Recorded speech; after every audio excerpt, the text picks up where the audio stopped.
आज मंत्र लेते हैं अग्ने नयस। ओम अग्ने नाय सुपथाराय अस्मान् विश्वानि देव वयुनानि विद्वान् युयोध्यसमज्जुहुराणमेनो स्थां ते नाम उगतिं विधेम। ओम शांति शांति शांति। परम पिता के प्रति हम सभी मिलकर के नमन आभार व्यक्त करते हैं। उन्हीं की कृपा है और निश्चित रूप से उनके आशीर्वाद से हम कुछ वैदिक ग्रंथों का स्वाध्याय कर पा रहे हैं। सारा श्रेय तो उन्हीं को जाता है, हम केवल निमित्त हैं। गीता में एक पंक्ति आती है, निमित्त मात्रम भव सभ्य साची। हे बाएं हाथ से सर बिंधने की क्षमता रखने वाले अर्जुन, तुम क्रेडिट मत लिया करो और कार्य करते रहो। जो आपके सामने सकारात्मक पक्ष दिखाई पड़ रहा है उसकी रक्षा के लिए लड़ते रहो। और जीत या हार क्या होगी ये तो मैं नहीं बता सकता, कृष्ण स्वयं ही कहते हैं बन जाओ कि सकारात्मक पक्षों की रक्षा के लिए तुम निमित्त बन जाओ। जब यौगिक सिद्धांत में अर्जुन प्रभावित हो गया तो निश्चित रूप से पूछा होगा मेरी जीत होगी या हार होगी बताओ। तो वो कहते हम नहीं बता पाएंगे, तुम लड़ो। हत्वा वा प्राप्त से स्वर्ग भक्ष्य से मही महिम। अगर तू जीत जाते हो तो सुख पाओगे, संपन्नता और सम्मान मिलेगा। और अगर मर भी जाते हो तो कोई बात नहीं, सकारात्मक पक्ष की रक्षा के लिए तुम लड़कर के मर गए, तुम निमित्त समझो। तो हम सब निमित्त हैं। थोड़ा इस तरह ईश्वर का स्मरण करके विषय पर आते हैं। और आज का विषय बड़ा रोचक है।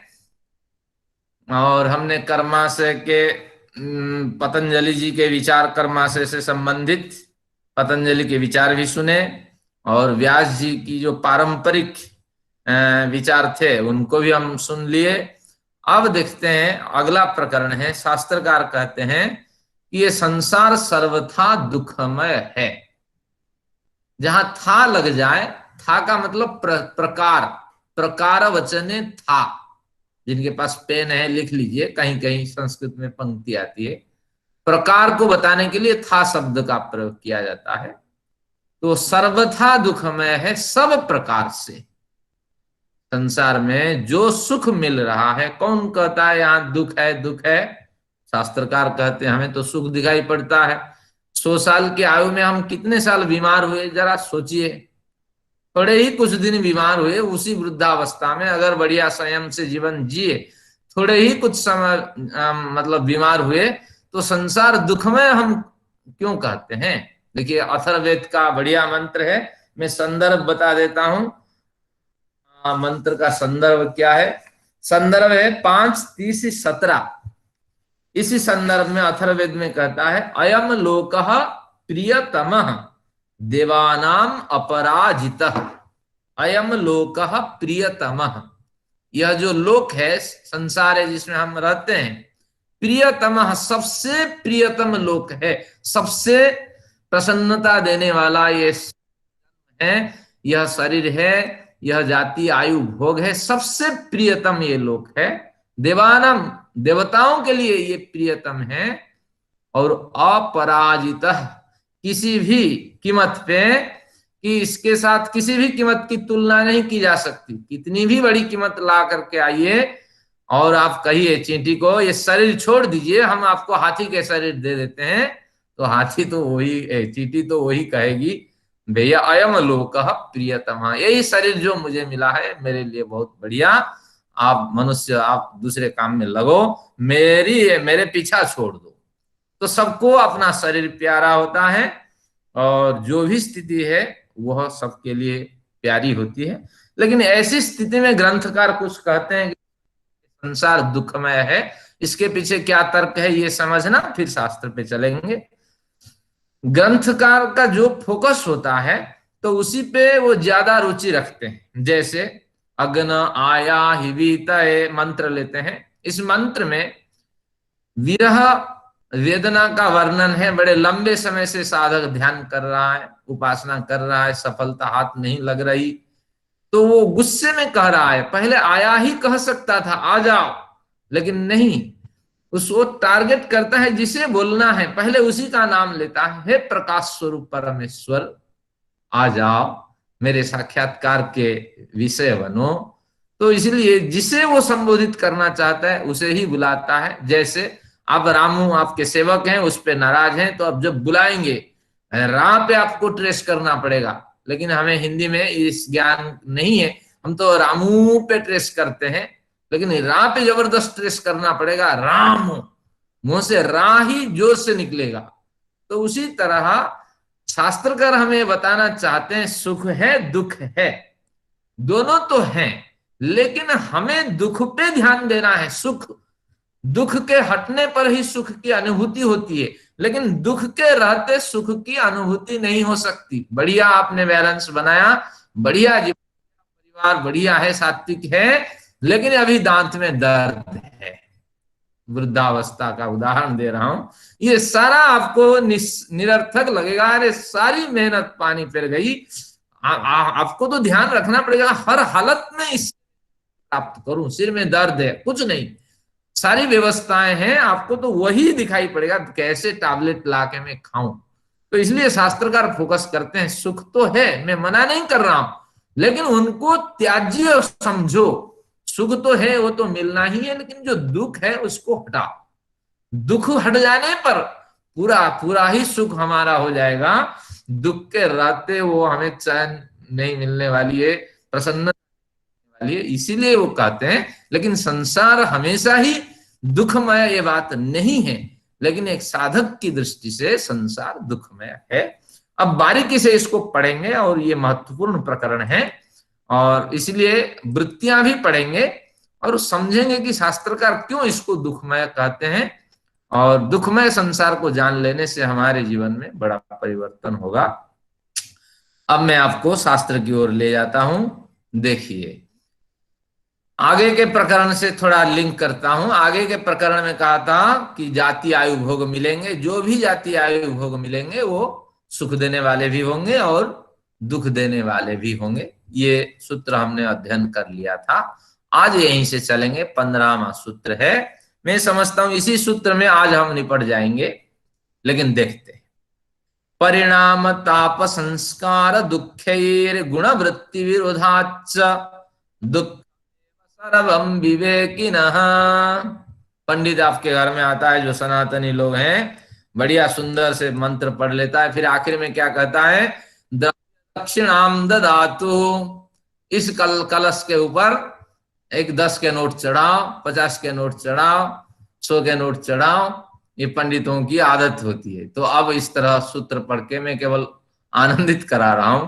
परिणाम ताप संस्कार दुखेर गुण वृत्ति विरोधाच दुखमेव सर्वम विवेकिनः। विवेकिनः सर्वम दुखमेव। विवेकी व्यक्ति के लिए, विवेकी व्यक्ति का व विवेकी व्यक्ति के लिए सब कुछ दुखमय है, ये संसार दुखमय है। लेकिन जो सामान्य व्यक्ति है, विवेकी नहीं है, केवल भोग प्रधान जिसका जीवन है, उसके लिए बड़ा ही आनंद देने वाला ये जन्म है। पंडित का जन्म मिलेगा, देखिए, कहीं भवन की चिंता नहीं है, भोजन की चिंता नहीं है, वस्त्र की चिंता नहीं है, कुछ चिंता नहीं है, बस आराम ही आराम है। बस हाथ हिलाते रहो, हाँ जी हाँ जी, स्वस्थ रहो, तुम्हारा कल्याण हो जाओ, सब कुछ हो जाओ। तो इस तरह, मैं पंडित हूं ना, इसलिए मैं जानता हूं, जिधर भी जाए उधर सम्मान है। हमने इस तरह समाज को तोड़ मरोड़ करके रखा है।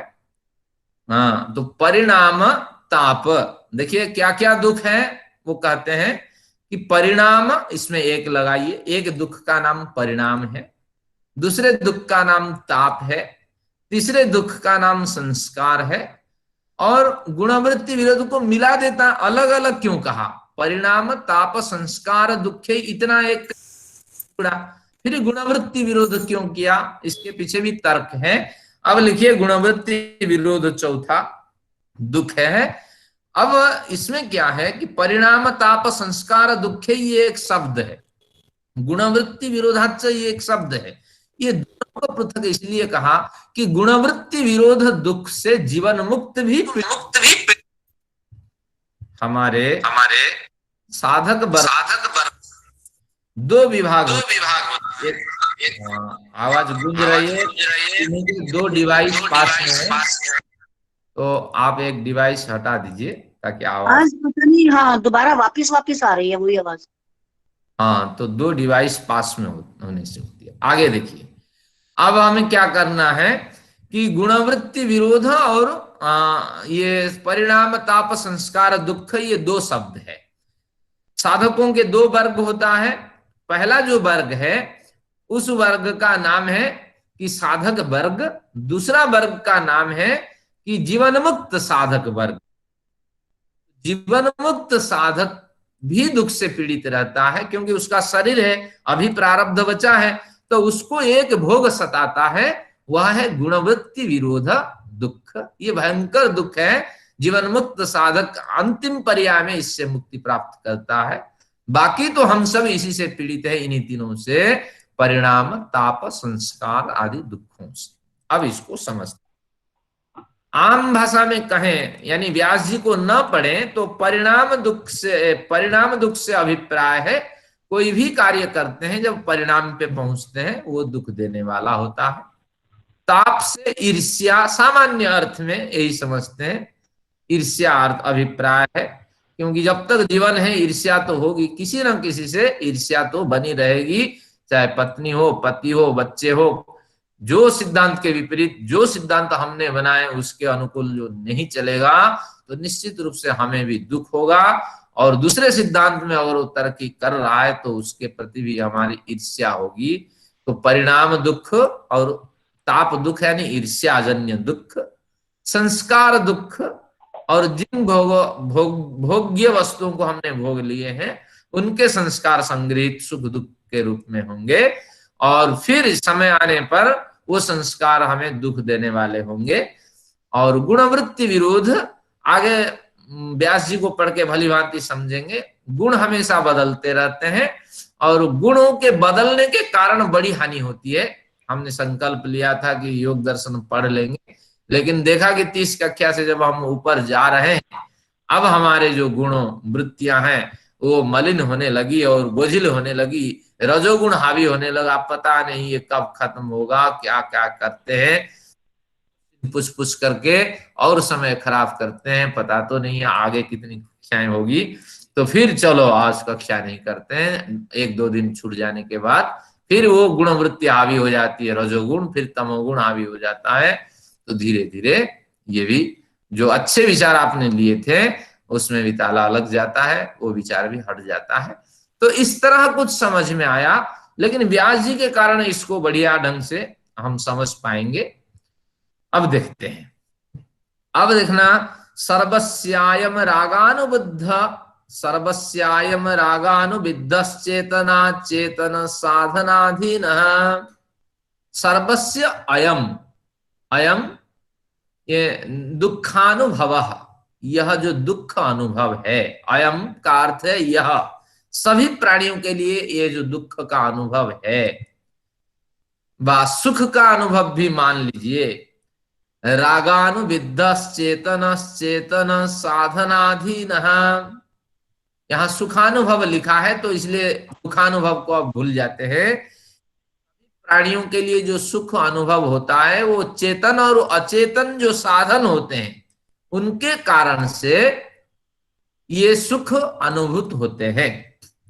अब इससे पूर्व हम एक होमवर्क कर लेते हैं, जिनके पास पेन है 2-3 बिंदु नोट कर लीजिए ताकि इस विषय को समझने में बड़ी आसानी होगी कि संसार में मिलने वाला जो सुख है वह 5 तरह की समस्याओं से घिरा हुआ है। पहला है सुख, आगे लिखिए, सुख सकारण होता है, सुख कारण को प्राप्त करके ही व्यक्त होता है। सुख किससे मिलेगा? अरे पति से मिलेगा। किससे मिलेगा? पत्नी से मिलेगा, बच्चों से मिलेंगे, बच्चे होंगे तो बढ़िया खुशी होगी, धन होगा तभी सुख मिलेगा। तो सुख सकारण होता है, कारण हट जाए तो दुख ही दुख है। बैलेंस कुछ ही नहीं रहा था, कहाँ सुख होगा? तो इसलिए जब अंदर कुछ ज्ञान गया ही नहीं तो सुख कहाँ होगा। लेकिन सुख और आनंद में क्या भेद है? आनंद निष्कारण होता है। सुबह उठते हैं, कैसे न्यूनेस की फीलिंग होती है, मानो ईश्वर ने एक नया जन्म दिया और एक डायरी आपको पकड़ा दी कि पूरी कल की डायरी ले ली और आज एक डायरी पकड़ा दी। ऐसा अनुभव करिए सुबह कि इसमें लिखिए क्या क्या नया अनुभव आप आज किए, आज क्या क्या पढ़े, कैसी आपकी जीवन यात्रा रही। तो ये निष्कारण एक अनुभव होता है आनंद में। जो आनंदमय अभ्यास की ओर जाता है, आनंदमय परमेश्वर से जुड़ता है, तो उसको न्यूनेस की फीलिंग होती है, एक प्यूरिटी जिसे कहेंगे, क्या स्वच्छता का अनुभव होता है। और वो शांत और निश्चित रूप से उपद्रव से रहित रहता है। तो सुख और आनंद में बड़ा भेद है। तो पहला नंबर क्या है? सुख, ये है सकारण होता है। दूसरा नंबर है सकारण के साथ अविद्या प्रेरित है। अविद्या हमारे अंदर मौजूद होती है। विद्या के कारण हर वस्तु को हम विपरीत रूप से ग्रहण करते हैं, और विपरीत जब हो जाती है वस्तु, उसको हम समझ ही नहीं पाते हैं कि विपरीत वस्तुओं के प्रति हम भाग रहे हैं। तो इसलिए सकारण अविद्या प्रेरित। और क्या है कि हिरणमय पात्रोपम, हिरणमय पात्र के समान चकाचौंध से भरा हुआ होता है सुख, उसी को हम सुख मानते हैं।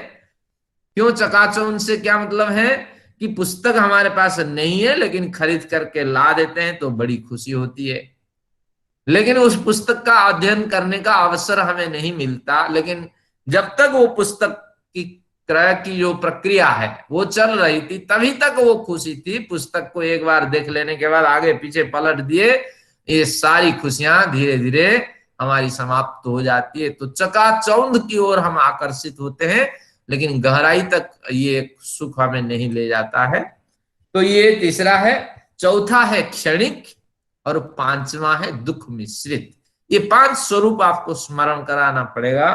फिर मैं एक बार बोलता हूं कि जो सुख है वो सकारण है, अविद्या प्रेरित है, हिरणमय पात्र के समान है, यानी सोने के चमकदार चकाचौंध भरे आकर्षण से युक्त होता है सुख, और क्षणिक होता है और दुख मिश्रित होता है।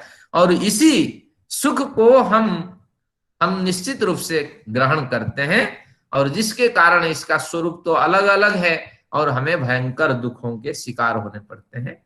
अब देखते हैं, अब इसी को ये खोलते हैं। सर्वस्य अयम, सभी व्यक्तियों के लिए जो सुख अनुभव होता है वो उसको राग कहते हैं। और वो अनुविद्ध होता है, अनुविद्ध यानी रंगा हुआ होता है। और चेतन अचेतन प्राणी इसमें कारण होते हैं। चेतन प्राणी से भी सुख मिलता है, पत्नी से, पुत्रों से, बच्चों से, माँ से, बाप से सुख मिलता है।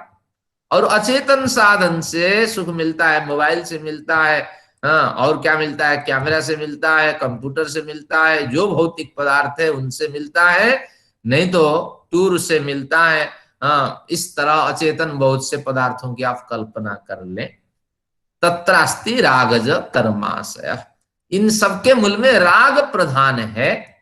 किन वस्तुओं से हमें सुख मिलता है, किन वस्तुओं से हमें दुख मिलता है, तो नहीं, किन वस्तुओं से हमें सुख मिलता है, ये चिंतन जब होता है तो उससे राग से जन्म होने वाला एक कर्माशय होता है। यानी सुख का मूल स्रोत वो कहते हैं राग है। राग यानी आसक्ति। अब कहते हैं दूसरा स्रोत, तथा च द्वेष्टि दुख साधनानि, बहुत से दुख साधनों के प्रति हमारा द्वेष होता है। जो हमें अपमान करता है, जो हमें गाली देता है, हमारी निंदा करता है, उसके प्रति एक रैकेट बन जाता है हमारा। उसको देखते ही चिढ़ होती है और हम चाहते हैं कि उसकी शक्ल ही ना देखें। तो इसलिए जो साधन हमें दुख देने वाले हैं, जहर दुख देने वाला है।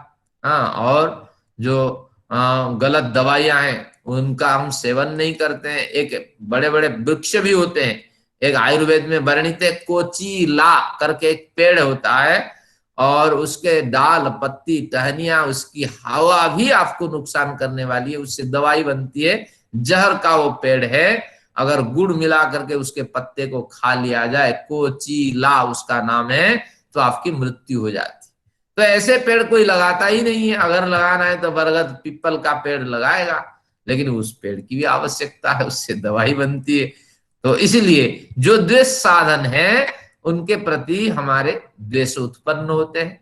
तो इसलिए द्वेषजन्य कर्माशय बनता है, और मोह उत्पन्न होता है जिनसे हमें खुशियां मिलती है, और जो हमारे लिए बोलते हैं, और सामाजिक प्रतिष्ठा जिनके कारण हमें मिलती है। हाँ, हमारा भाई अगर है तो कहेगा अरे मैं खून से अपनी माँ के को एक कोख से हम पैदा हुए हैं, मेरे भाई को अपमान हो जाए और मैं इसको सहन करूं, ये संभव नहीं है। वो कमर कस करके खड़े हो जाता है हमारे लिए। तो इसलिए ऐसे भाई के प्रति मोह उत्पन्न होता है। तो इसलिए बच्चों के प्रति मोह उत्पन्न होता है। मोह का मतलब है जो हमारा है वो हमसे न छिन जाए। हर पदार्थ के प्रति मोह उत्पन्न होता है, और सारे पदार्थों को पकड़ करके हम रहते हैं। देखिए हमारे घर में कितनी किताबें हैं, कितनी चीजें हैं, किसी को देना ही हम नहीं चाहते हैं, क्योंकि मोह इतना है, हम पढ़ते भी नहीं, और दे कैसे दे, ये संभव ही नहीं है। और देने का मतलब है कि चमड़ी कोई उखाड़ने लगे, तो उसी तरह की अनुभूति, चमड़ी कोई छिलता हो, तो मोह भी इससे उत्पन्न होता है। यानी ये कहते हैं दुख के जो साधन है, राग मानिए, आसक्ति, द्वेष मानिए, और मोह मानिए। तो इस तरह राग द्वेष मोह, ये तीन कहने के बाद फिर क्या कहते हैं कि एक बढ़िया पंक्ति हमारे सामने कोट करते हैं, अचुक्तम, इसी संदर्भ में, या तथा का मतलब इसी संदर्भ में, च उक्तम कि व्यास जी की परंपरा में एक कहावत प्रचलित है, प्रचलित थी। क्या है? नानुपहत्यानि उपभोग संभवती। ये पंक्ति जो है इसके नीचे अंडरलाइन करिए। अनुपहत्य, नानुपहत्य को तोड़ दीजिए, न अनुपहत्य, हत्य में हन धातु है, हन का मतलब हिंसा। प्राणियों की हिंसा किए बिना, हिंसा से अभिप्राय है वाचिक हिंसा हो सकती है, शारीरिक जान से मारने की हिंसा हो सकती है, मानसिक हिंसा हो सकती है, अभी उसकी हिंसा नहीं है लेकिन आगे उसको भयंकर स्थितियां आएगी, अरे सारे बैंक आप बंद कर रहे हैं, सारा अधिकार छीन रहे हैं। तो इस तरह ये कह रहा है कि नानोपहत्य भूतानि उपभोग संभवती। भूत शब्द का अर्थ यहाँ प्राणी, प्राणियों की हिंसा किए बिना उपभोग संभव नहीं है। ये पॉइंट आपको हिंदी में नोट करके रख दीजिए इसके नीचे, कि कोई भी सुख आप अगर आप अनुभव करते हैं, वह सुख प्राणियों की हिंसा से ही आपको मिलता ही है। प्राणियों की हिंसा किए बिना आप सुख उपभोग नहीं कर सकते। मैंने उदाहरण दिया था कल, देखिए पत्नी कैसे खाना बनाती है और खाने की जितनी गंध है उसी की नाक में चली जाती है। आप कितना सुंदर स्वच्छ कपड़ा पहन करके निकलते हैं, राजनेता, आजकल बंगाल में बड़ी राजनीति चल रही है, तो निश्चित रूप से कपड़े कितने सज धज करके हैं, लेकिन उनको धुल करके साफ करने वाले लोगों के प्रति निश्चित रूप से हिंसा होती है, क्योंकि उस कपड़े को इतने जल्दी धोने की आवश्यकता ही नहीं थी। आपने पानी भी खराब किया, डिटर्जेंट भी खराब किया, और उसमें बहुतों को आपने लगा रखा। तो प्राणियों की हिंसा निश्चित रूप से होती है। कोई भी वस्तु आप खाते हैं, कोई भी वस्तु का व्यवहार करते हैं, वो आपके परिश्रम से संभव नहीं होता है। जो भी सुख मिल रहा है, इस पंक्ति को आप नोट करते रहिए, प्राणियों की हिंसा किए बिना कोई भी भोग संभव नहीं है। निश्चित रूप से प्राणियों की हिंसा होती है। और हम तो सब जानते हैं, संपन्न व्यक्ति ज्यादा करते हैं, सारे काम कर लेंगे, घर में झाड़ू नहीं लगाएंगे, सारा काम करेंगे, बर्तन साफ नहीं करेंगे, ये काम हम थोड़ी करेंगे। तो इसीलिए प्राणियों की हिंसा किए बिना, फिर तर्क दिखाएंगे। देखो इस काम को करने के कारण हम क्या करते हैं, कुछ लोगों को तो रोजी रोटी की व्यवस्था करते हैं। ये आपका तर्क है, आपका विचार है, लेकिन कहीं ना कहीं प्राणी हिंसित होता है। मैंने देखा जो सेवक लोग होते हैं, ठंड के मौसम में जो बर्तन साफ करते हैं, इनके हाथ में जबरदस्त सूजन होता है, फूला हुआ हाथ होता है और सुबह होते ही वो ईश्वर को निंदा करते हैं, ईश्वर की निंदा तूने क्यों पैदा किया और इतना कष्ट बर्दाश्त के बाहर है। तो ये कम से कम आप समझें, जितनी गंदगी आप फैलाते हैं तो उनकी सफाई करें, नहीं तो कोई नहीं, संसार दुखमय है। जिन जिन को आपने दुख दिया है थोड़े से पैसे के लालच में, निश्चित रूप से ईश्वर उसकी भरपाई कर देगा और आपके कर्माशय में जो सामान पड़ा है उसको निकाल लेगा और उसको उपलब्ध कराएगा और आपको इसके एवज में निश्चित रूप से दंड भी देगा। तो ये आप समझ गए ये पंक्ति। इसलिए हिंसा कृत अपि शारीरः कर्माशय, एक और कर्माशय आपका बन जाता है हिंसा के कारण, क्योंकि भोग भोगने में आपकी रुचि है, कोई काम स्वयं नहीं करना चाहते। पानी लाओ, पानी पिलाओ, मैंने सुना लोगों को, अरे ठंडा पिलाओ, कोल्ड ड्रिंक्स पिलाओ, करना कुछ नहीं, बस बैठे रहना है। तो इस तरह रागस आसक्ति से आसक्ति से दुख मिलता है, और किससे? द्वेष से दुख मिलता है, और फिर मोह से दुख मिलता है, और फिर हिंसा से दुख मिलता है। विषय सुखम चाविद्या इति उक्तम, विषय सुख अविद्या से प्रेरित है, स्त्री विषय पुरुष विषय, इसमें काम के प्रति बड़ी आसक्ति है। आज सिनेमा अगर आए, लाखों जन्म के हमारे जो विषय सुख है वो संचित है, क्योंकि सिनेमा को देखने में बड़ी रुचि है। क्यों रुचि है? क्योंकि हमारे जो जन्म के संस्कार पड़े हुए हैं उनमें मनुष्य जन्म के बड़े संस्कार नहीं है, साधक जन्म के बड़े संस्कार नहीं है, तिर्यक प्राणी यानी मनुष्य से इतर प्राणियों के संस्कार पड़े हुए हैं, और आहार निद्रा भय मैथुन के संस्कार होते हैं।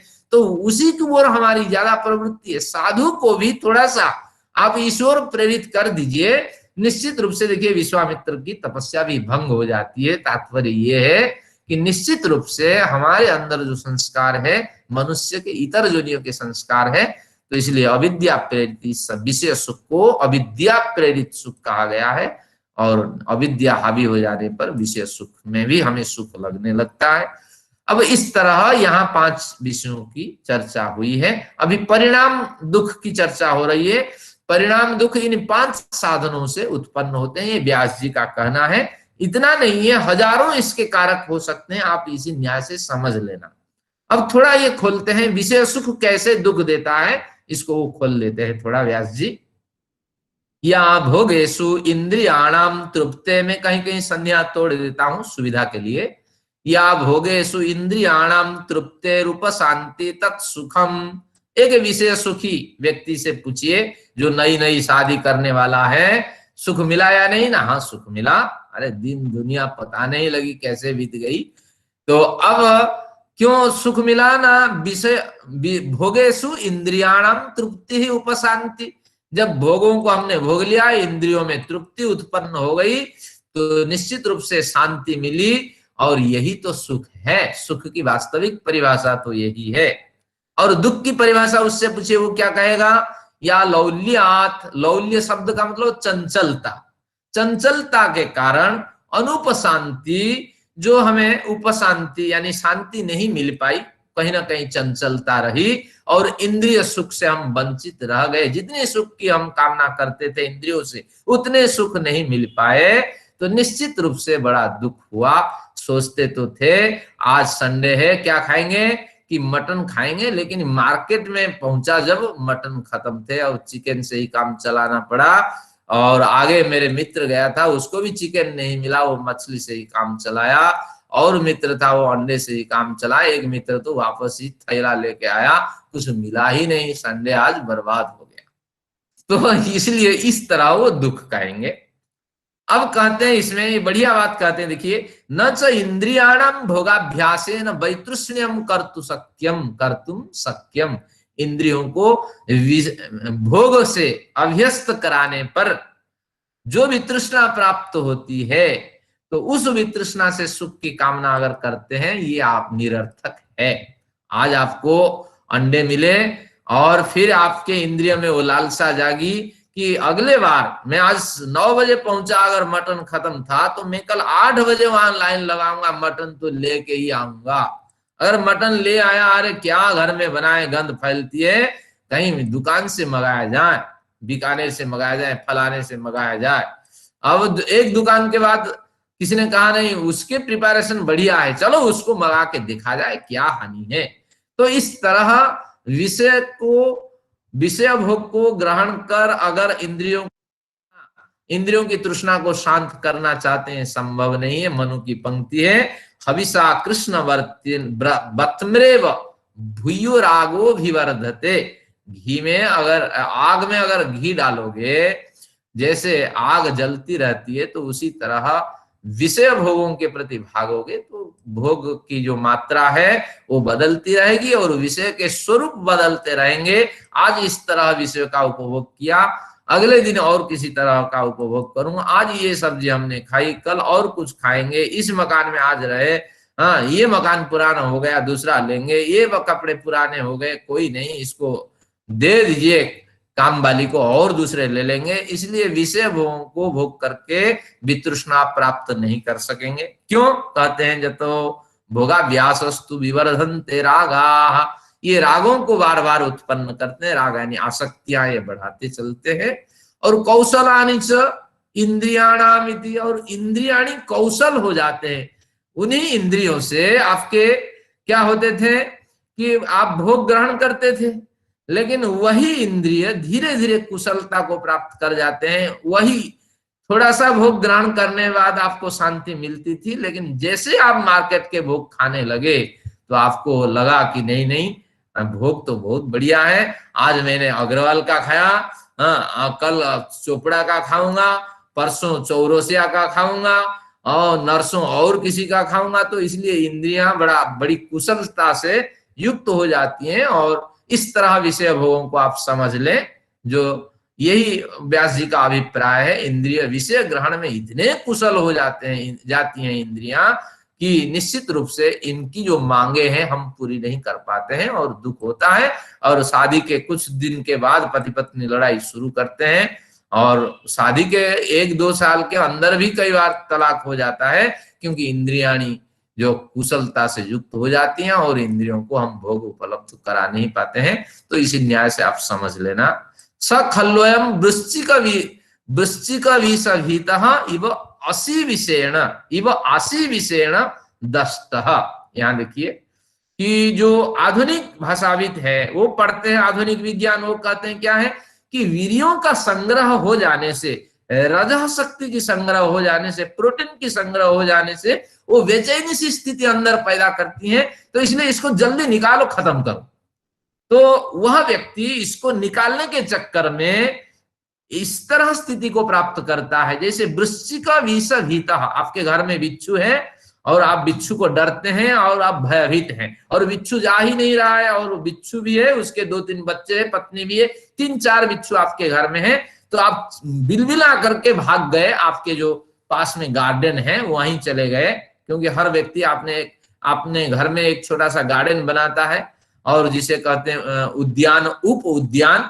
तो वहां चला गया, लेकिन उसको पता नहीं कि उस उद्यान में जो पेड़ है उसके अंदर भी एक काला कलर का सांप बैठा हुआ है। बिच्छू से डर के मम्मी मैं तो जाऊंगा ही नहीं, घर के अंदर जाऊंगी ही नहीं, इस तरह डर करके व्यक्ति भाग आया अपने गार्डन की तरफ, अपने उप उद्यान की तरफ। लेकिन वहां सर्प बैठा हुआ था, ये ध्यान ही नहीं रहा, और उसी सर्प के द्वारा जैसे व्यक्ति डसा जाता है, उस बिच्छू को भगा सकता था, किसी तरह प्रयत्न करके उसको वहां से निकाल सकता था, लेकिन डर करके भाग गया।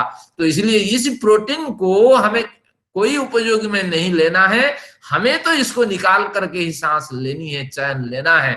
इस भावना से वो व्यक्ति ऐसे पीड़ित होता है। आसी विषेण, आसी को सर्प कहते हैं। ये कैसे बनेगा? आ उपसर्ग है, श्री धातु है शीर्ण के अर्थ में, और इसमें किम प्रत्यय होती है और पुरुषोदरादि गण में इसका पाठ होता है। और इस तरह जो आ यानी पूर्ण तरह शीर्ण कर देता है, यानी मार डालता है, उसी का नाम आसी। सर्प का एक दूसरा पर्यायवाची आज आप याद कर लीजिए, आसी विषेण। आसी यानी सर्प, सर्प के विष से वो व्यक्ति पीड़ित रहता है। और एक बार अगर आपके शारीरिक ऊर्जा निकल जाती है तो निश्चित रूप से नहीं होती है, मानसिक तनाव होता है, खाना आपका पचता नहीं, इमोशंस आपके क्लियर नहीं होते हैं, निश्चित रूप से आप भयंकर बीमारी के शिकार होते हैं। और बार बार ये अभ्यास पड़ेगा, नहीं तो आगे कहेगा कि ब्रह्मचर्य वीर्य लाभ, अगर वीर्य की लाभ नहीं होती है तो निश्चित रूप से किसी भी कार्य में एकाग्रता नहीं मिलेगी, दुख ही दुख मिलेगा और बीमारी आपके पीछा नहीं छोड़ने वाली है। तो इस तरह कहते हैं सुखार्थी विषयानुवासिता महति दुख पंके निमग्न इति, इसलिए विषय के द्वारा अनुवासित होकर विषय रूपी गंध को ग्रहण करता हुआ व्यक्ति महति दुख पंके निमग्न, भयंकर दुख के पंख में वो फंस जाता है। तो ऐसा परिणाम दुखता नाम प्रतिकूला दुखा सुखावस्थायाम अपनी योगिनम एवं क्लिश्नाति, यहां तो छोटा सा दुख दिखाई पड़ता है लेकिन सबके लिए ये दुख अनुभव में नहीं आता है, योगियों को ही ये दुख दिखाई पड़ता है। नहीं तो इसमें क्या है, ऊर्जा संग्रह है, डिस्चार्ज करो, आराम करो, बस आराम से बैठो। भोग तो हमने ग्रहण किया, जब पैसा है तो आम खरीदे खाए, क्या इसमें फर्क पड़ता है। लेकिन उस आम से कितनी प्रोटीन आपको मिल रहा है, क्या तनाव होगा, ये भी तो सोचिए। कई लोग आम भी खाते हैं, पता ही नहीं है, उसमें दूध भी पी लेते हैं। शास्त्र कहता है अगर आम के साथ दूध पिएंगे तो निश्चित रूप से आपके डाइजेस्टिव सिस्टम आगे चल के खराब हो जाना है। कईयों को पता ही नहीं है, नमक के साथ दूध भी पी जाते हैं। तो इस तरह आंवला के साथ दूध का केवल ही स्वीकार है फल के साथ, लेकिन दूसरे फलों के साथ दूध सेवन का नियम नहीं है।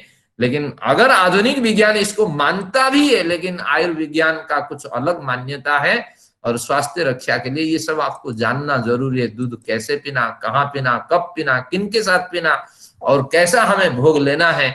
जिस समय आप आम, अभी आम का सीजन है, ध्यान रखिए, जिस दिन आप आम लेना है रात को उस दिन दूध नहीं लेना, नहीं तो अपच के शिकार होंगे। आगे धीरे धीरे कई तरह की समस्याएं होगी।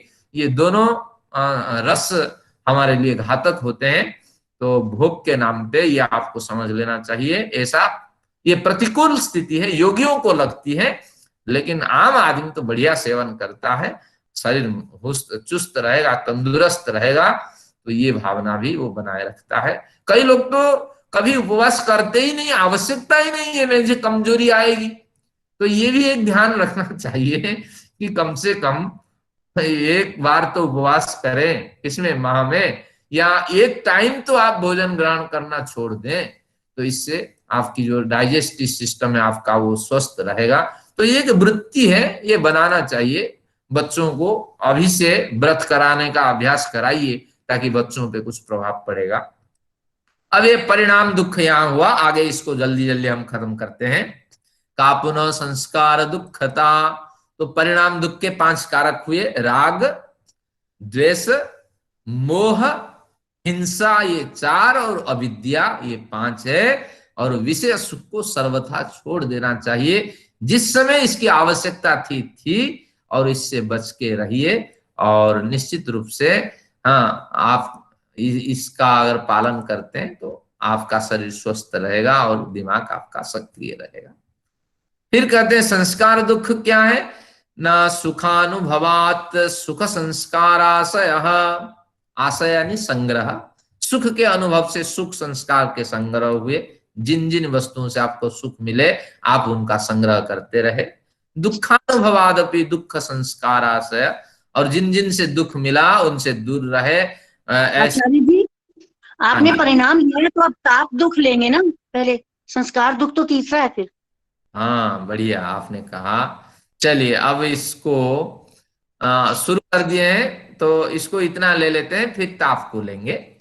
अब जिन जिन से हमें दुख मिला तो उन दुखों के साधनों को हम छोड़ देते हैं। भाई से दुख मिला तो उससे अलग हो जाते हैं, पत्नी से दुख मिला उससे अलग हो जाते हैं, बच्चों से दुख मिला अलग हो जाते हैं। एवं कर्मेभ्य विपाक अनुभूय माने, इस तरह जब विपाक हमें अनुभूत होता है, विपाक यानी फल, सुख दुख के फल जब हम सोचते हैं तो निश्चित रूप से हमें सुख की ओर आसक्ति दिखाई पड़ती है, दुख को हम छोड़ देते हैं। तो ये एक दुख है, हमें हमेशा सुख दुख दिखाई पड़ते हैं। सुबह उठते ही सुख के साधन दिखाई पड़ते हैं, दुख के साधन दिखाई पड़ते हैं। और यहाँ सुख दुख से अभिप्राय है कि जो अविद्या प्रेरित सुख दुख है तो वही दिखाई पड़ते हैं, और जिसे विद्या प्रेरित सुख दुख दिखाई पड़ेंगे तो उससे हमें दुख नहीं होता है, योगियों को दुख नहीं होता है। तो क्या क्या है अविद्या प्रेरित है, देखिए सुबह उठते ही हमारी आदत है कि एक कप चाय हो जाए ना, बढ़िया मोशन हमारा हो जाएगा। कई व्यक्ति गांजा पीते हैं, एक सोठा गांजा भी लगा लेते हैं। कई व्यक्ति बीड़ी पीते हैं, कई व्यक्ति खैनी, और मैंने देखा गुटखा खाने वाले पहले गुटखा एक प्याक लगाएगा फिर जाएगा। ऐसा नहीं है कि उसको छोड़ा नहीं जा सकता, लेकिन अभ्यास करने के बाद ये 15 दिन तक आपके मोशंस क्लियर नहीं होंगे, धीरे धीरे ये ठीक हो जाएंगे। तो इस तरह सुख संस्कारों को बटोरता है और दुख संस्कारों को छोड़ता जाता है। वो अविद्या प्रेरित सुख दुख होते हैं। तो निश्चित रूप से ये भी एक हमें दुख देने वाला होता है, और अगर ये विद्या प्रेरित होगा वो सुख देने वाला होगा। अब ताप की थोड़ी चर्चा करते हैं। ताप क्या है? सर्वस्य द्वेषानुविद्धश्चेतन चेतन साधनाधिना स्थापानुभव इति। वही कहता है कि द्वेष भी चेतन और अचेतन साधन के कारण होता है। चेतन प्राणियों को के प्रति हमारी जो द्वेष भावना है तो उससे द्वेष उत्पन्न होता है, और अचेतन वस्तुओं के संग्रह से भी हमें द्वेष उत्पन्न होता है, वहां दुख दिखाई देता है। तत्रास्ति द्वेष कर्मा से को उत्पन्न करने के कारण इसको हम ताप दुख कहते हैं। और इस ताप दुख के कारण क्या होता है?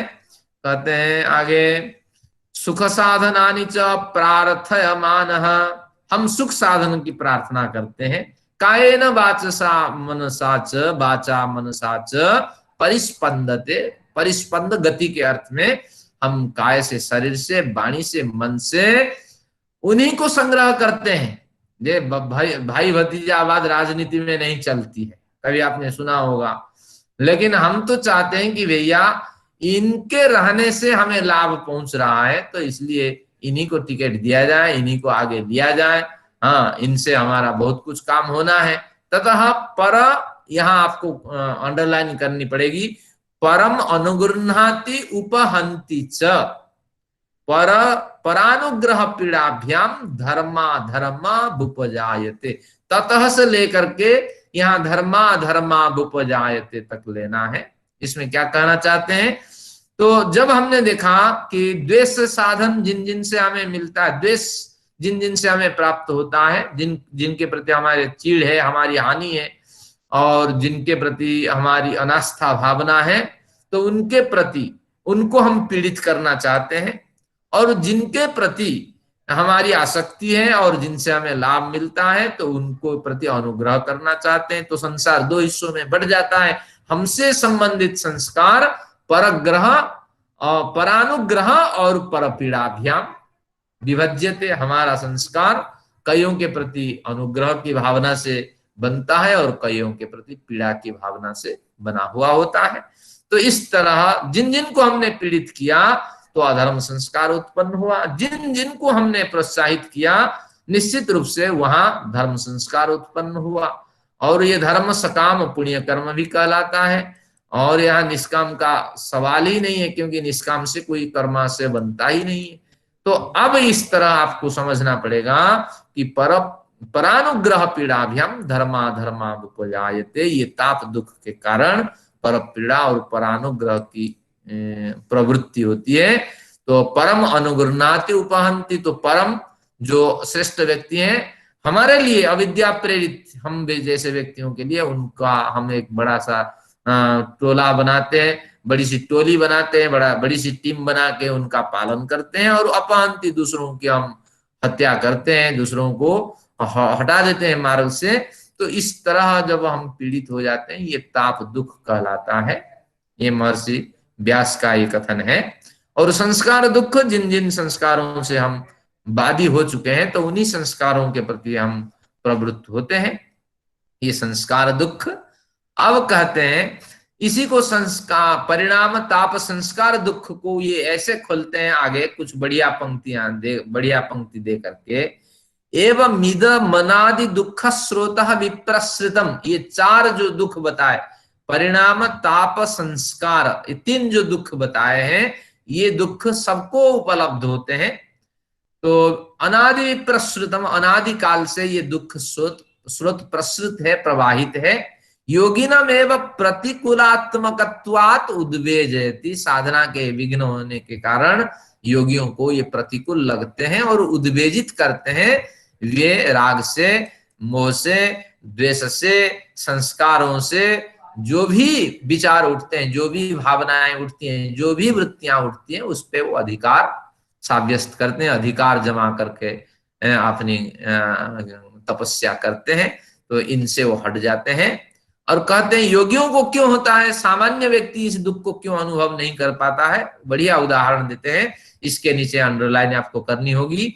अक्षिपात्र कल्पो ही विद्वान, यहां तक आपको लेना होगा। विद्वान को अक्षिपात्र कल्प, आंख, अक्ष यानी आंख, पात्र यानी गोलक, आंख के अंदर एक पुतला आईवल होता है तो उसको पात्र कहते हैं।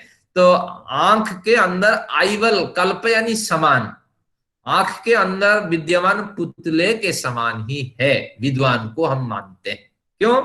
यथोर्ण तंतु रक्षी पात्र न्यस्त, जैसे उनके धागे आंखों के पात्र में यानी उस पुतले में न्यस्त अगर लग जाए, स्पर्शेन दुखयति, वो बहुत भयंकर दुख देने लगता है, परंतु न अन्येषु गात्रावयवेषु, वही उनका धागा जो आंख को पीड़ा दे रहा है वह अगर दूसरे शरीर के दूसरे अंगों में लगता है तो कोई दुख नहीं होता है। तो उसी तरह ये सारे सामान्य व्यक्ति को पीड़ित नहीं करते हैं, लेकिन आंख के आईवल के समान जो संवेदनशील योगी होते हैं, साधक होते हैं, उनको ये दुख दिखाई पड़ता है। तो इसीलिए आपको समझना पड़ेगा कि साधक की एक अलग भूमिका है और सामान्य व्यक्ति की एक अलग भूमिका है। आज हमने जितनी दुखों की चर्चा की है, अविद्या प्रेरित सारे दुख हैं और हमें इन दुखों के निश्चित रूप से इन दुखों से पीड़ा मिलती है। और ये अगर सुख के स्वरूप जामा पहन करके हमारे समक्ष आ जाए, हम कभी छोड़ेंगे ही नहीं, क्योंकि हमारी अभी ये स्थिति आई नहीं है। भले ही शास्त्र पढ़ रहे हैं, कोई हमें 2000 के लाल नोट दिखाएं तो हम कहेंगे आज कक्षा नहीं करेंगे, आज हमारी कुछ व्यस्तता है। ये मैं अपनी बात कर रहा हूं। इसी तरह आपका कोई बड़ा कार्य आ जाए, वो कार्य प्रमुख प्रायोरिटी उसमें होगी, आप कहेंगे जिसमें प्रायोरिटी है उसी में तो जाना है। कक्षा आज नहीं करनी है, भले छूट जाए देख लेंगे, और अगर कक्षा छूट जाती है तो इतना समय आप निकाल ही नहीं पाएंगे कि 1 घंटा बैठ के सुन पाए। ये एक आपस में प्रेरणा होती है कि इंटरेक्शन के कारण आप बैठ करके सुन पाते हैं, और सुन भी लेते हैं, कई बार सो भी जाते हैं। ये भावना आपको रखनी पड़ेगी। तो इसलिए विद्वानों की एक अलग स्थिति है, साधक की एक अलग स्थिति है। यहाँ इसने बताया एवं एतानि दुखानि अक्षिपत्र कल्पम योगिनमेव कृष्णन्ति नेतरम प्रतिपत्तारम, प्रतिपत्ता यानी दूसरे ज्ञाता को, हम सब दूसरे ज्ञाता है, जानते तो हैं, पढ़ते तो हैं, लेकिन हमें दुख नहीं देता है। मिले तो हम छोड़ेंगे नहीं। कोई कहे आइए आपको पुरस्कार देता हूं, कौन सा पुरस्कार? राष्ट्रपति पुरस्कार, आप भर दीजिए, कुछ ना कुछ कर दीजिए। एक बढ़िया उदाहरण है, हमारे एक बड़े प्रतिष्ठित विद्वान होते थे और उनके पास कोई पीएचडी करता था, वो उसके घर के काम कराते थे और कहते हैं आखिर के 1 माह मेरे पास आ जाना, मैं आपकी थीसिस तैयार कर दूंगा। और लाइब्रेरी जाते थे, हजारों थीसिस से, इधर इसको उठाया, उधर उसको उठाया, इसको फोटोकॉपी करो, उसको करो, उसको करो, इसकी शब्दावली बदल दो, उसकी शब्दावली बदल दो। 1 माह में एक पीएचडी थीसिस तैयार हो जाती थी। बस आपको स्कॉलरशिप मिल जाएगी, सब कुछ हो जाएगी। तो तात्पर्य यही है, बढ़िया थीसिस जब 10 चीजें मिलेगी तो बहुत बढ़िया प्रेजेंटेशन होगा उसका। केवल बीच बीच में शब्दावली बदल दिया जाए और कहां से क्या लिया कौन जाने। तो आप समझ लेना चाहिए, योगियों को ही ये अनुभव होता है, कष्ट होता है, लेकिन दूसरे केवल पढ़ लिखने वाले को ये अनुभव नहीं होता। अब योगी बनिए, इसलिए पतंजलि कह रहे, व्यास जी कह रहे हैं। अब हम ये पंक्ति नहीं पढ़ेंगे, इसमें कोई खास नहीं है, ये आप पढ़ लेंगे। अब अगली पंक्ति, 2 पंक्तियों के साथ आज की कक्षा पूरी करते हैं। गुणवृत्ति विरोधाच दुखमेव सर्वम विवेकिनः, ये कहते हैं, उसी पंक्ति को कोट करते हैं, गुणवृत्ति का भी विरोध होता है और निश्चित रूप से ये दुख भयंकर दुख होता है और सामान्य योगी को भी होता है, जीवन मुक्त साधक को भी होता है।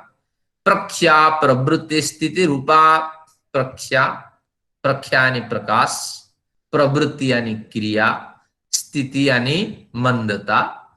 तो प्रकाश, क्रिया और मंदता, ये 3 स्थितियों से युक्त, क्योंकि सत्व, रज और तम, इन तीनों के नाम है प्रख्या प्रवृत्ति स्थिति रूपा। बुद्धि गुणा, बुद्धि में जो गुण सत्व रज तम होते हैं उनके 3 स्वरूप दिखाई पड़ते हैं, एक तो प्रकाशमयता और एक क्रियाशीलता और एक स्थिति रूपा। देखिए आज शास्त्र अध्ययन कर रहे हैं, प्रकाशमयता हमारे अंदर है, हम पढ़ के भी आए हैं, रुचि के साथ सुन रहे हैं। और क्रियाशीलता क्या है, कुछ सुनते भी हैं और कुछ घर के काम भी कर लेते हैं, क्योंकि हमारी इतनी व्यस्तता है कि हम घंटे भी निकाल नहीं सकते। तो इसलिए दोनों काम एक साथ नहीं होता है, लेकिन हो भी जाए तो वो रजोगुण प्रेरित कार्य होगा। और स्थिति रूपा क्या है, क्या करना है सुन करके देख लेंगे, तुलसी भेज दो, हाँ देख लेंगे जब समय होगा, 1-2 देख लिए बस सो जाना है, फिर जो मुख्य लक्ष्य उससे भटक जाते हैं।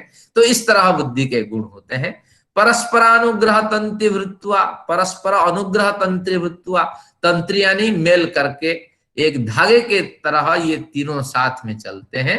कभी शांत, कभी घोर, कभी मूढ़ वृत्तियां उत्पन्न करते हैं, कभी उदासीन रहते हैं, कभी तो उग्र हो जाते हैं, अभी कभी मूढ़ता के साथ उस व्यक्ति से संबंध नाता तोड़ देते हैं या उसकी हत्या कर देते हैं।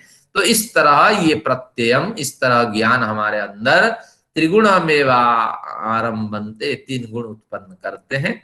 तो अगली की पंक्ति के नीचे अंडरलाइन करिए, ये पंक्ति बड़ी विद्वान लोग कोट करते हैं, विद्वान लोगों की ये पंक्ति है, चरम च गुणवृत्तम, जो गुण के वृत्त है, गुण का जो आवरण है, गुण का जो चक्र है, गुण की जो परिधि है वो चल है, निरंतर गुण बदलते ही रहते हैं। देखिए बहुत से लोग हैं, हाँ कितने बार 100% आप कक्षा में जॉइन कर पाते हैं, अगर संख्या आकलन लिया जाए तो बहुत ही कम लोग निकलेंगे। और पूर्णतः कक्षा में रह करके भी 100% एकाग्रता के साथ कितने लोग सुने, ये भी बहुत कम निकलेंगे।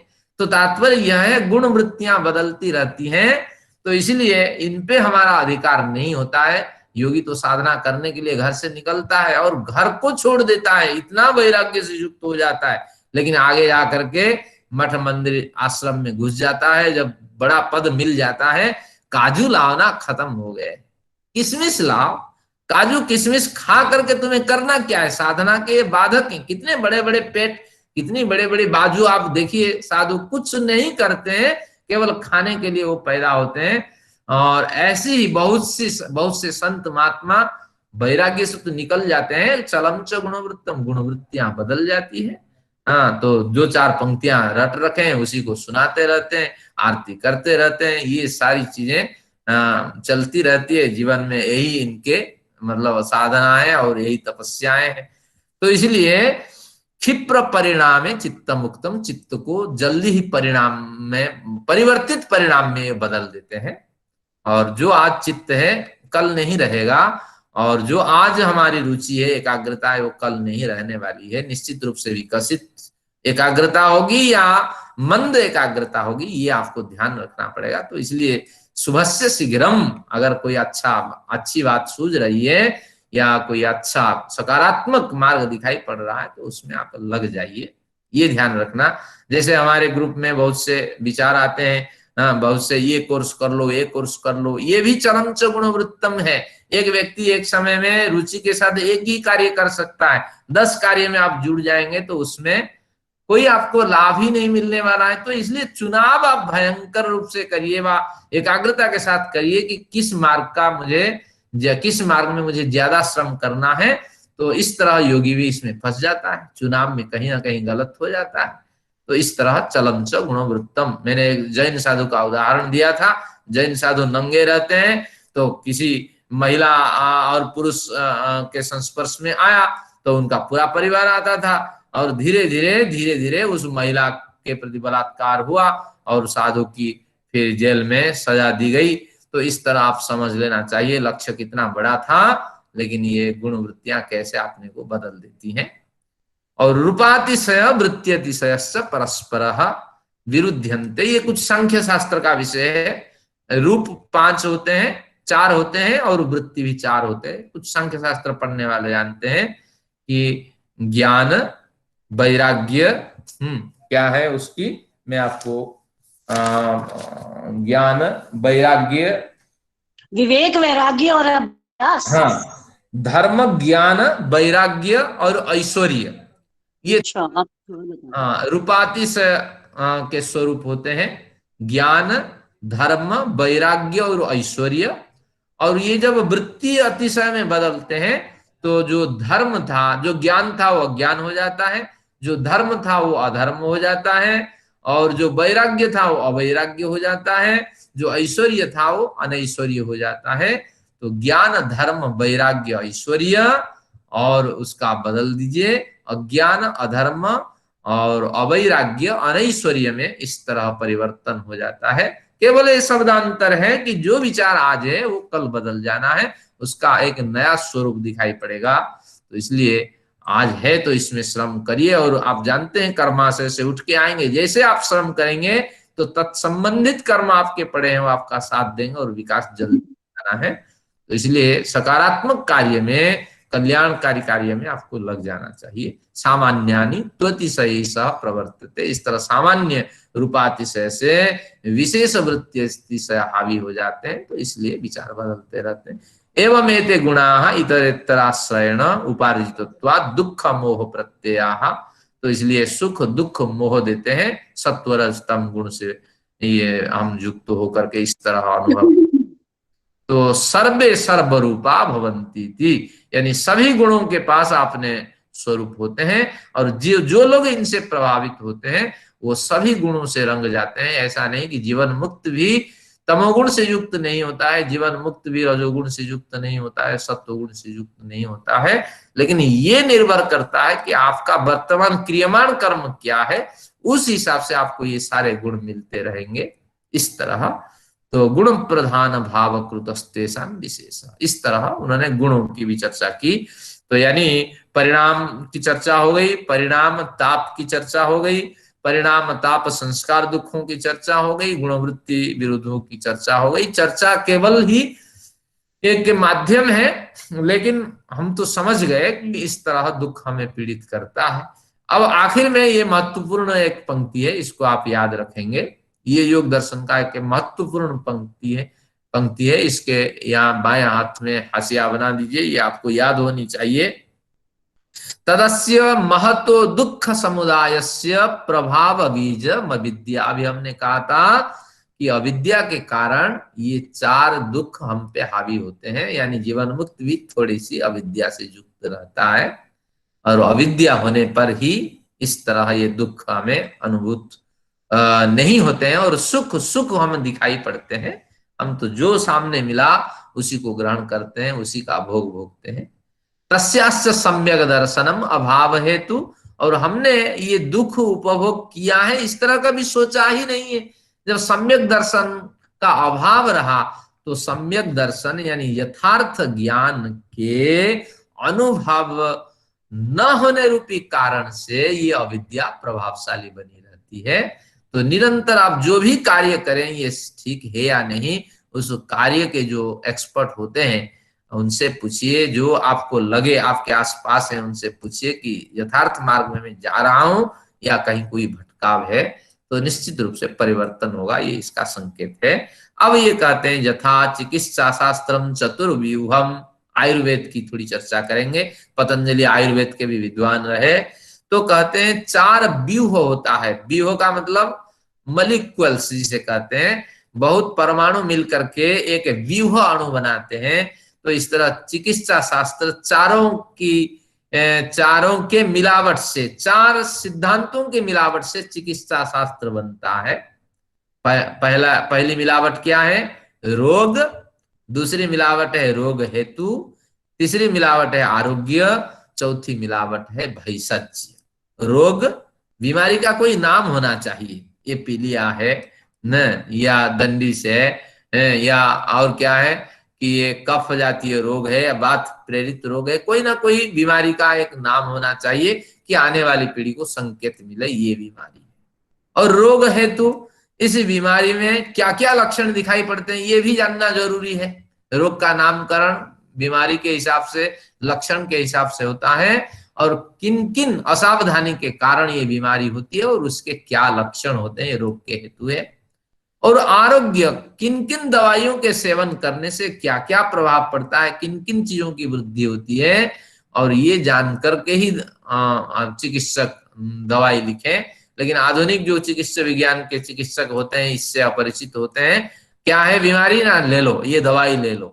लेकिन वो अगर बताते हैं कि इन चीजों को कंट्रोल करो जिस तो निश्चित रूप से आपका कल्याण होगा, इस दवाई को खाने से ऐसे आपकी वृद्धि होगी, उनके पास समय ही नहीं है बताएं क्या। भले ही जानकारी होने पर बस आपके दर्द है सिर में, लो इसको खा लेना ठीक हो जाना, फिर अगले दिन ठीक तो हो गए, फिर उसके अगले दिन बीमार हो गए, क्योंकि दिनचर्या तो वही रही ना। तो इसलिए आयुर्वेद एक कारगर शास्त्र है।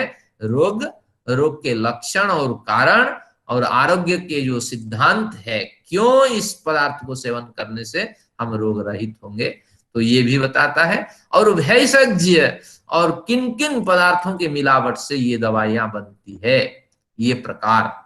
तो इस तरह ये चारों को मिला करके जैसे चिकित्सा शास्त्र बनता है। एवं मिदमपि शास्त्रम चतुर्व्यूहम एवं, ये जो योग शास्त्र अभी पढ़ रहे हैं, सुख दुख की जो चर्चा हम कर रहे हैं, तो इसके भी चार इस तरह व्यूह होते हैं, चार श्रेणियां होती हैं, चार मिलावट इसमें प्राप्त होती हैं। तो क्या क्या है, तद्यथा संसार, यहाँ रोग था, यहाँ संसार को आप समझे, संसार के हेतु को समझे। मोक्ष, मोक्ष पाय, मोक्ष को समझे, मोक्ष के उपाय को समझे। कैसे समझे, तो अब ये गिनाने के बाद ये धीरे धीरे इसको खोलते हैं। इस पूरी पंक्ति में ये दो वाक्य महत्वपूर्ण है। तत्र दुख बहुल संसार है यह, यहाँ संसार को समझना, संसार दुख बहुल है। ये संसार में हम पैदा हो गए, हम हर एक व्यक्ति के ऋणी हैं। पैदा होते ही 3 ऋण हम पे चढ़ गए हैं। क्या है कि जायमानो वै पुरुष स्त्री भी ऋणे ऋणवान भवती। 3 ऋण क्या क्या है, एक माँ बाप के ऋण है, उन्होंने बड़े श्रम करके हमें जन्म दिया है, तो हमें भी ऋण चुकाना है, एक योग्य व्यक्ति दे करके जाना है।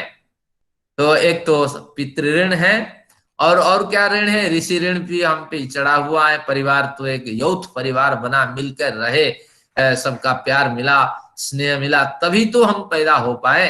तो इसलिए ऋषि ऋण, ऋषियों के द्वारा बनाई गई जो परंपरा है उसको हमें अक्षुण्ण रखना है, उनके शास्त्रों को अध्ययन करके हमारी पीढ़ियों को श्रृंखलित करना है। ये ऋण चढ़ा हुआ होता है, हम नहीं कर पाते हैं, बस खाना नौकरी किया, पैसे कमा, इधर रहे उधर रहे, घूमे फिरे और चल दिए, लेकिन ऋण लेके जाते हैं। और क्या है कि ऋषि ऋण, पितृ ऋण, ऋषि ऋण और देव ऋण भी चढ़ा हुआ होता है कि संगबद्ध होके समाज कल्याण के लिए कुछ करे। हाँ, तो निहारम च हरासिते, यजुर्वेद की पंक्ति है, इसमें समय तो नहीं है, इसमें 3-4 बात कही गई है कि दही में ददामिते, तू मेरे लिए कुछ दो। इसमें क्या कहा गया, हम ईश्वर को क्या देंगे, ईश्वर कोई आदमी थोड़ी है। देने का अभिप्राय है कि संपूर्ण कस्मस में ईश्वर व्याप्त है और सब जगह समान रूप में। तो ईश्वरीय सृष्टि के प्रति आप हिंसा भावना नहीं रखते, तो ईश्वर को आप कुछ दे रहे होते हैं। और फिर जो आपसे संभव है, अगर प्राणियों के कल्याण के लिए आप वितरित करते हैं, तो आप निश्चित रूप से कुछ कर रहे होते हैं। तो देही में ददामिते, फिर कहते हैं निमे देही निते दधे। पहली सीढ़ी ये है कि तुम अहिंसा का पालन करो, समाज का कल्याण करो। दूसरी सीढ़ी में आप स्वयं को मेरे सामने धर दो, यानी ईश्वर प्रणिधान का आचरण करो। सारे कर्म ईश्वर द्वारा प्रदत्त हैं और इन कर्मों को करके मुझे ईश्वर को खुशी प्रदान करना है। तो इस भावना से कर्म करो, बढ़िया कर्म बन जाएगा। तो फिर कहते हैं निहारम चहराशि में, जिसके लिए हम उस मंत्र पे गए।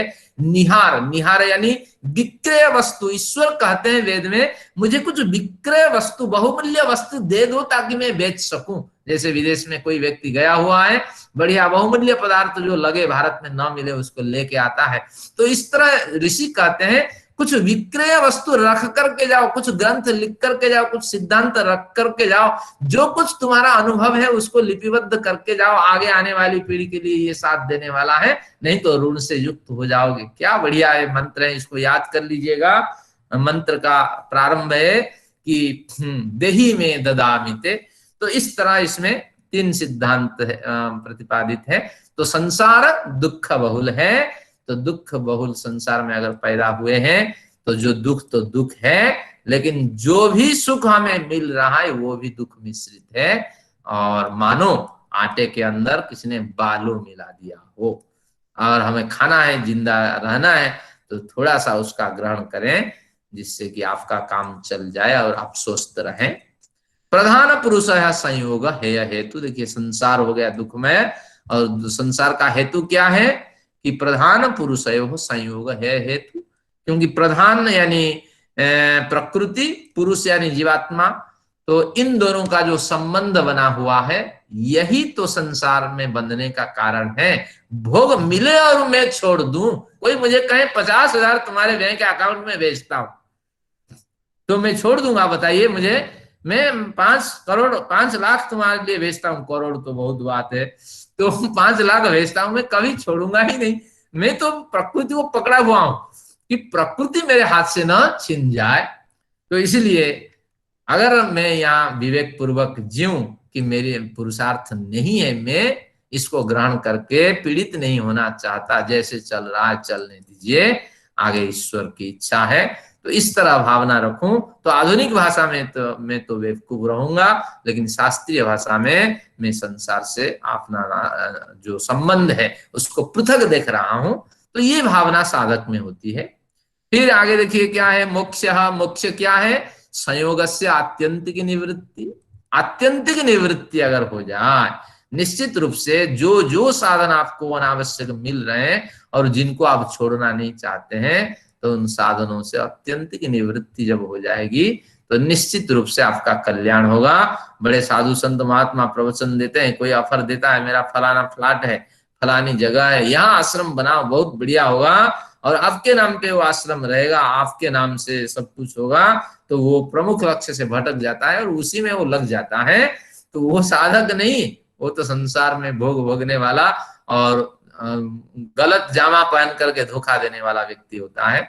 तो संयोग की आत्यंतिक निवृत्ति यानी प्रकृति के साथ जो हमारा संबंध है उसको हटाने की हम भरसक कोशिश करें। और कैसे हटेगा? आखिर में देखिए मुख्य के उपाय क्या है? हानोपाय सम्यक दर्शन। सम्यक दर्शन का मतलब है शुद्ध ज्ञान, शुद्ध कर्म, शुद्ध उपासना का जब अभ्यास करेंगे सम्यक दर्शन होगा। शुद्ध ज्ञान यानी आर्ष साहित्य का अध्ययन करके मनन चिंतन द्वारा उस ज्ञान को परिपुष्ट करें। शुद्ध कर्म, जैसे आपने अध्ययन किया उसके अनुरूप आचरण करें, व्यवहार करें, तो ये हुआ शुद्ध कर्म।